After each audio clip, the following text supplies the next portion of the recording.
ഇന്നത്തെ ദിവസം വലിയൊരു അനുഗ്രഹമാണ്. രണ്ടുപേരും ഒരുമിച്ച് കൂടുന്നത് ആ ദിവസം തന്നെ വോട്ട് ചെയ്യാൻ അവസരം. പ്രിയപ്പെട്ട പ്രേക്ഷകരെ, ഈ വീഡിയോ നിങ്ങൾ മാക്സിമം ഒന്ന് ഷെയർ ചെയ്യണം. കാരണം വളരെ നല്ല ഒരു വാർത്തയാണ് ഇന്ന് കാണാൻ കഴിഞ്ഞത്.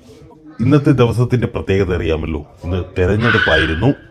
നമ്മൾ രാജാക്കന്മാരാകുന്ന ദിവസം. 5 വർഷത്തിലൊരിക്കൽ നമ്മൾ രാജാക്കന്മാരും നമ്മുടെ അടുത്ത് വോട്ട് അഭ്യർത്ഥിച്ച് വരുന്നവർ പ്രജയുമാകുന്ന ദിവസം. ഇത് കഴിഞ്ഞാൽ നമ്മൾ വിജയിപ്പിക്കുന്നവർ രാജാക്കന്മാരായി 5 വർഷക്കാലം AC കാറിലും ആർഭാടത്തോടെയും അധികാരത്തിന്റെ ഗർവോടും കൂടി 5 വർഷക്കാലം ജീവിക്കും.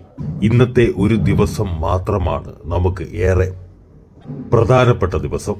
ഇന്ന് കൊല്ലം ഇരവിപുരം കാവൽപുര മണിയൻ പറമ്പിൽ സെയ്തലിയും വാളത്തുങ്കൽ ആക്കോലിച്ചേരി ഫാത്തിമ മനസ്സിൽ ഫാത്തിമയുടെ വിവാഹം ഇന്നായിരുന്നു.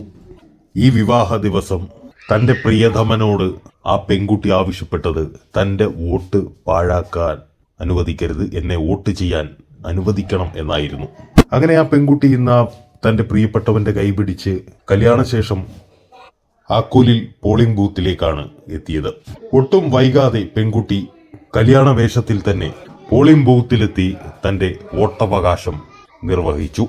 ഒരുപക്ഷെ അതൊരു ഭരണ തുടർച്ചയ്ക്ക് വേണ്ടിയോ ഭരണ മാറ്റത്തിനു വേണ്ടിയോ ആയിരിക്കാം ആ പെൺകുട്ടിയുടെ വോട്ട്. ഏതായാലും ആ വോട്ട് പാഴാക്കാതെ ശരിയായി വിനിയോഗിച്ച പെൺകുട്ടിക്കും ആ പെൺകുട്ടിയുടെ ആഗ്രഹപ്രകാരം വോട്ട് ചെയ്യാൻ അവിടെ എത്തിച്ച ആ പ്രിയപ്പെട്ട ആ പെൺകുട്ടിയുടെ വരനും രണ്ടുപേർക്കും ആശംസകൾ നേരുകയാണ്. ഏതായാലും ഒത്തിരി ആശംസകളും ഒക്കെ ആയിട്ട് ആ നാടിന്റെ ജനപ്രതിനിധിയായി ജനങ്ങൾ തെരഞ്ഞെടുത്ത പ്രിയപ്പെട്ടവൻ അസൈൻ പള്ളിമുക്കടക്കമുള്ളവരെത്തിയിരുന്നു.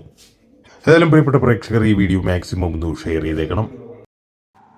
എന്റെ പേര് സീതലി, ഇവളെ പേര് ഫാത്തിമ. എനിക്ക് രാവിലെ കാവൽപുര വെച്ചായിരുന്നു വോട്ട്. കഴിഞ്ഞ് ഇപ്പൊ മാരേജ് കഴിഞ്ഞ് ഇവളെ വോട്ട് കഴിഞ്ഞ് വരുന്നു.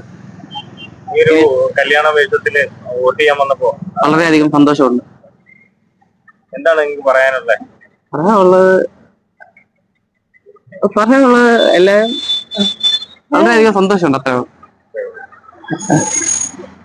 വോട്ട് കല്യാണ വേഷത്തിൽ വോട്ട് ചെയ്തപ്പോ എന്താണ് സന്തോഷം? ആ വോട്ട് നമ്മൾ പാഴാക്കണ്ടല്ലേ? ഒരു വോട്ടും പാഴാക്കണ്ട.